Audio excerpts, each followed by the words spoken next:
Selamat pagi pemirsa, apa kabar Anda hari ini? Senang sekali kami dapat menjumpai Anda dalam berita Papua hari ini. Saya Yuni Rumbaran beserta tim redaksi telah menyiapkan sejumlah berita menarik dan aktual untuk Anda.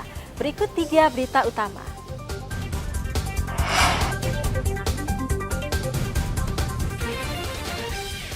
Seorang sopir truk dibunuh kelompok kriminal bersenjata di Yahukimo.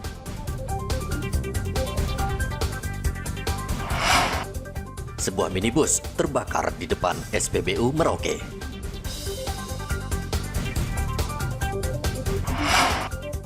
Simpan ganja di rumah, 2 pemuda diringkus polisi.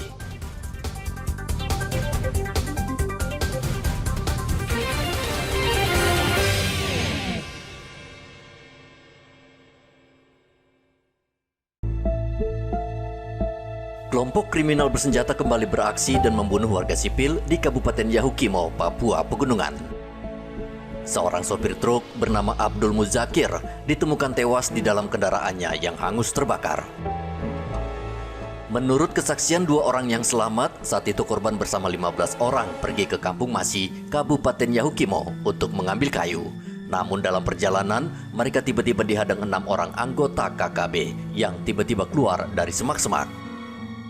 Korban sempat memutar kendaraan untuk balik arah, namun mengalami kendala. KKB lalu menghabisi nyawa sang sopir, lalu membakar truk. Salah satu anggota KKB membawa senjata laras panjang dan 5 lainnya menggunakan senjata tajam. Kasatgas Humas Operasi Damai Kartens, Kombes Bayu Suseno mengatakan, dari hasil olah TKP, di tubuh korban ditemukan bekas penganiayaan. Korban yang merupakan sopir dump truk sedang melintas di Kampung Masi, Yahukimo. Di belakang, di bak dump truknya terdapat 13 orang warga yang menumpang untuk menuju ke kota Yahukimo. Di perjalanan, tiba-tiba rombongan dihadang oleh 6 orang KKB. 1 orang menggunakan senjata api jenis SS2, sedangkan 5 orang membawa senjata tajam berupa parang, panah, dan tombak. Melihat kejadian tersebut, korban menghentikan mobil, kemudian berusaha memutar balik dump truknya, namun dump truk tersebut terperosok. Jasad korban langsung dibawa ke rumah sakit Yahukimo. Sementara untuk 13 orang yang sempat menyelamatkan diri ke hutan sudah ditemukan dalam keadaan selamat. Igobat Memolin melaporkan dari Yahukimo, Papua Pegunungan.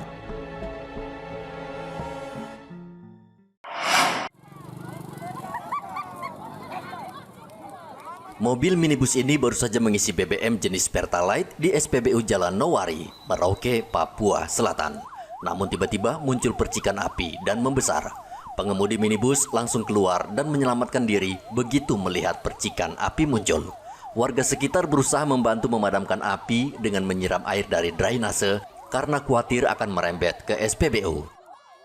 Selang 15 menit kemudian, mobil damkar Pemda Merauke tiba dan langsung memadamkan api.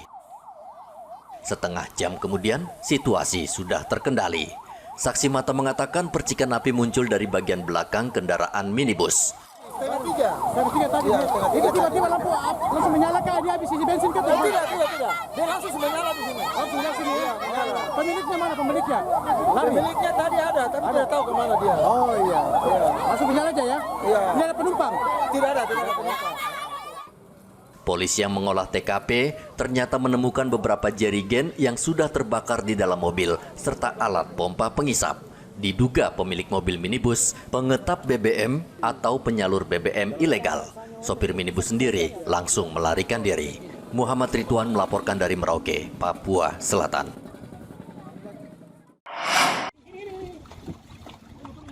Tim SAR gabungan masih terus mencari satu penumpang perahu cepat yang hilang di Muara Kampung Ararau, Distrik Mimika Barat, Kabupaten Mimika. Operasi pencarian sudah memasuki hari kelima dan hasilnya masih nihil. Tim SAR menggunakan perahu cepat menyisir bibir pantai serta lokasi yang diduga korban terakhir berada. Namun tim SAR mengalami kendala, yakni hujan serta gelombang laut yang tinggi di Muara Ararau. Pada hari kelima ini, pelaksanaan operasi SAR terhadap longboat yang terbalik di Ararau, kita masih melaksanakan pencarian dengan mengerahkan 3 buah LCR menuju ke set area yang sudah kita tentukan. Mudah-mudahan di hari ini bisa mendapatkan hasil yang baik dan cuaca yang cerah, sehingga pelaksanaan operasi SAR berjalan dengan baik dan lancar. Sebuah longboat berpenumpang 13 orang terbalik di Muara Kampung Ararau. Longboat bertolak dari Timika dengan tujuan Kampung Potowaiburu. Longboat dihantam ombak lalu terbalik. 8 orang berhasil menyelamatkan diri dan 4 orang lainnya meninggal dunia. Sementara 1 orang lagi belum ditemukan. Igobat Momolin melaporkan dari Mimika, Papua Tengah. Pemerintah Australia akhirnya membebaskan 2 dari 5 nelayan Merauke yang ditangkap karena melanggar perairan Australia. Kedua nelayan tersebut saat ini sedang berada di Bali. Mereka akan dipulangkan ke Merauke oleh Himpunan Nelayan Seluruh Indonesia, Provinsi Papua Selatan. Ketua Harian Himpunan Nelayan Seluruh Indonesia, Aceng Sumarlin mengatakan pemerintah Australia tidak menemukan bukti pelanggaran. 2 orang itu sudah dinyatakan bebas dan bisa pulang. Sementara kita dari HNSI sedang berupaya bersama dengan pemerintah daerah, pemerintah kabupaten dan pemerintah provinsi kita berupaya untuk mengurus kepulangannya. Dan yang 3 masih dalam masa pemeriksaan di sana. Kita juga ada kabar baik, mudah-mudahan dalam waktu tidak lama juga yang 3 sudah bisa dibebaskan dan segera pulang untuk berkumpul kembali dengan keluarganya. Mungkin menunggu waktu untuk dipulangkan ke Indonesia. Mungkin nanti diterbangkan ke benua Bali dulu, sebelum transit ke Merauke. Dengan dipulangkannya 2 nelayan asal Merauke ini, tersisa 3 nelayan lagi yang saat ini masih dalam proses pemeriksaan pihak berwenang Australia. HNSI berharap ketiga nelayan asal Merauke bisa bebas dan bisa kembali bertemu dengan keluarga mereka.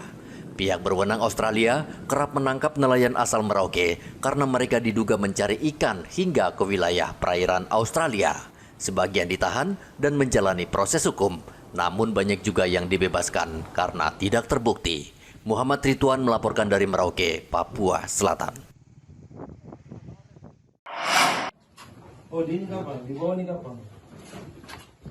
Aparat gabungan TNI Polri berhasil membekuk 2 pengedar ganja di wilayah perbatasan RI dan Papua New Guinea. Kasus ini terungkap saat Satreskrim Polres Jayapura menangkap 2 pencuri sepeda motor. Dari hasil pemeriksaan ternyata kedua pencuri ini menyimpan ganja di rumahnya. Berbekal informasi itu, petugas gabungan langsung mendatangi kedua rumah tersangka dan menemukan 35 paket ganja dengan berat sekitar 500 gram. Bermula dari penangkapan pelaku curanmor oleh anggota Reskrim Polres Jayapura bertempat di Kampung Koya Tengah. Tim bersama temannya IW, selanjutnya kedua pelaku dibawa ke Polsek Moratami dan dilakukan interogasi dari pelaku. IW dan mendapatkan informasi terkait kepemilikan narkotika jenis ganja yang disimpan di rumah serta di salah satu rumah temannya yang berada di Kampung Moso. Dengan koordinasi antara Polsek Moratami dan Satgas Pamtas Yonif 122 Tombak Sakti Pos Moso dan selanjutnya melaksanakan penangkapan pelaku yang berada di Kampung Moso dan mendapatkan hasil 2 pelaku tertangkap dengan inisial CF dan IW. Dengan hasil barang bukti 35 paket ganja kering yang dibungkus dengan plastik bening yang bertempat di rumah pelaku tersebut. Kedua pelaku saat ini masih diperiksa polisi dan terancam hukuman 7 tahun penjara. Arthur melaporkan dari Jayapura, Papua.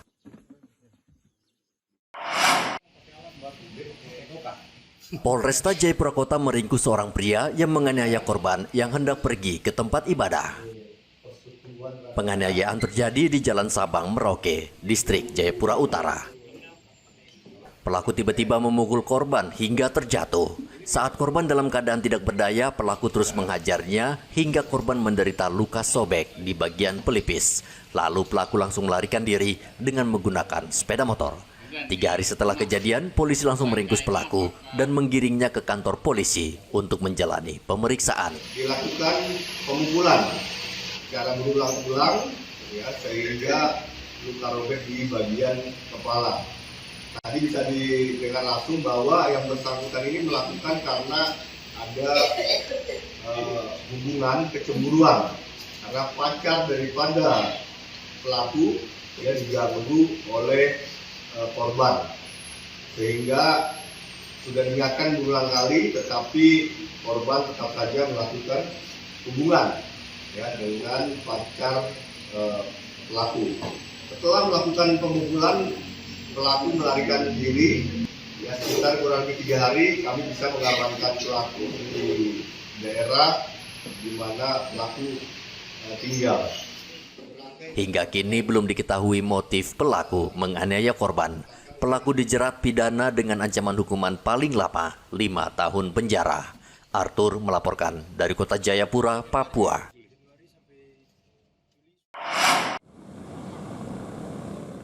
Semakin dekat perayaan Hari Kemerdekaan RI, Polres Merauke gencar melakukan patroli di sejumlah kawasan yang rawan kriminal. Kapolres Merauke AKBP Leonardo Yoga mengatakan polisi saat ini mewaspadai pihak tertentu yang mencoba mengganggu keamanan di Merauke, khususnya ancaman terorisme. Pasalnya beberapa waktu lalu sempat beredar isu terorisme yang mengancam Kamtibmas di Merauke. Artinya kewaspadaan terhadap adanya tindak pidana terorisme ataupun sebenarnya paham-paham radikal ya.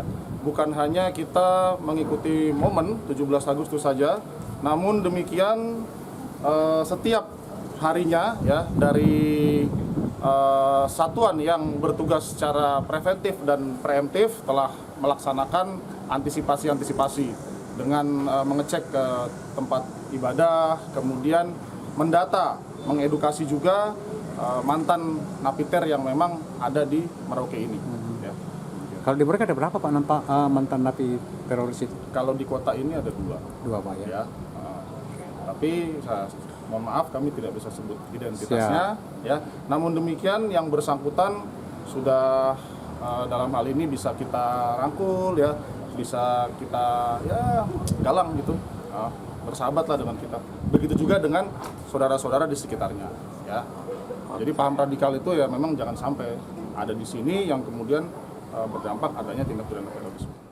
Menurut Kapolres, ada 2 mantan terorisme di Merauke yang menganut paham radikal. Kini mereka sudah sadar dan kembali hidup bermasyarakat dengan baik. Kasus terorisme kembali mencuat setelah tim Densus 88 meringkus 2 pemuda di Batu Malang yang berencana hendak melakukan bom bunuh diri di sebuah tempat ibadah. Muhammad Ridwan melaporkan dari Merauke, Papua Selatan.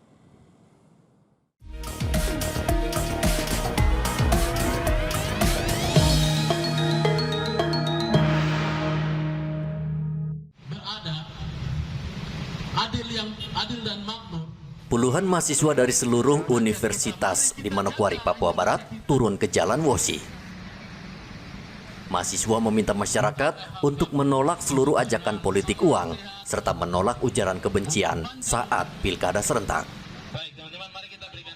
Aspirasi mahasiswa itu diterima Ketua Bawaslu Provinsi Papua Barat. Kami menuntut kepada Bawaslu Provinsi Papua Barat yang pertama adalah mereka tetap konsisten dan menjaga integritas sebagai lembaga yang mengawasi jalannya pemilu, tapi juga menjaga iklim politik, iklim demokrasi di Papua Barat yang sehat. Yang kedua, kami inginkan kepada Bawaslu untuk apa yang kami sampaikan hari ini bisa ditindaklanjuti nanti jika terjadi pelanggaran-pelanggaran pemilu dan pemberian edukasi. Jadi penyelenggara dan pengawas harus gencar memberikan edukasi kepada masyarakat sehingga hal-hal yang sering terjadi seperti pelaporan-pelaporan yang kurang tepat sasaran itu, kemudian jika terjadi pelanggaran pemilu, arah laporannya, arah aduannya bisa tepat sasaran. Ketua Bawaslu Provinsi Papua Barat Elias Iji memberikan apresiasi kepada mahasiswa yang membantu mensukseskan Pilkada 2024. Saya mendukung itu. Nah, yang tentunya bahwa lembaga penyelenggara dalam hal ini kami Bawaslu KPU tidak bisa juga bahwa kesuksesan penyelenggaraan itu menjadi seolah-olah kami yang melakukan, tapi partisipasi masyarakat menjadi penting. gerakan-gerakan ini bagi saya adalah gerakan yang positif, perlu kita dukung. Dan tentunya bahwasanya kalau ada pesan-pesan terkait dengan ada kemungkinan terjadi kota kosong dan itu kan bukan lagi ranah ini, itu ranah internal kewenangan partai politik dan lain-lain. Kita pada prinsipnya sebagai penyelenggara akan melaksanakan tugas-tugas kita berdasarkan ketentuan yang ada. Mahasiswa juga meminta masyarakat memantau segala pelanggaran pilkada dan melapor ke Bawaslu. Edi melaporkan dari Manokwari, Papua Barat.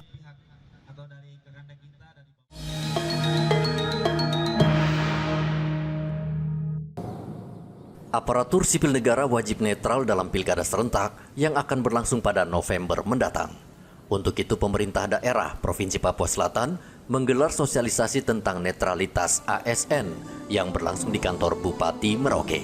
Sekretaris Daerah Provinsi Papua Selatan, Made Remang mengatakan, kegiatan sosialisasi ini dilaksanakan sebagai rangkaian menunjukkan jati diri seorang aparatur negara bahwa ASN dimanapun tetap netral dan tidak berpihak pada salah satu kandidat saat pilkada mendatang.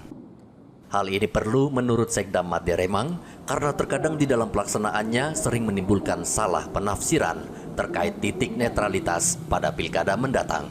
Sebagai Bawaslu, itu seperti apa batasan-batasannya? Jadi jangan sampai nanti kita salah di dalam implementasi. Misalnya teman-teman pegawai karena senang dengan seseorang datang untuk mengikuti kampanye, tapi ternyata karena belum ada aturan yang jelas, dia jadi salah, tercatat dan mendapatkan sanksi sebagai ASN. Sehingga memang ini perlu di-clearkan sehingga teman-teman bisa betul-betul berlaku netral di dalam pilkada nanti. Dan kami juga sebagai pimpinan tentunya akan menjaga netralitas itu sesuai dengan aturan yang sudah berlaku pada saat ini. Aparatur sipil negara diminta netral dan tidak memihak, serta menjaga kedamaian saat pemilu. Muhammad Ridwan melaporkan dari Merauke, Papua Selatan. Informasi tadi sekaligus menutup jumpa kita dalam Berita Papua hari ini. Saya Yuni Rumbarar dan tim redaksi yang bertugas mengucapkan terima kasih atas kebersamaan Anda. Selamat pagi dan sampai jumpa. Wanyambe.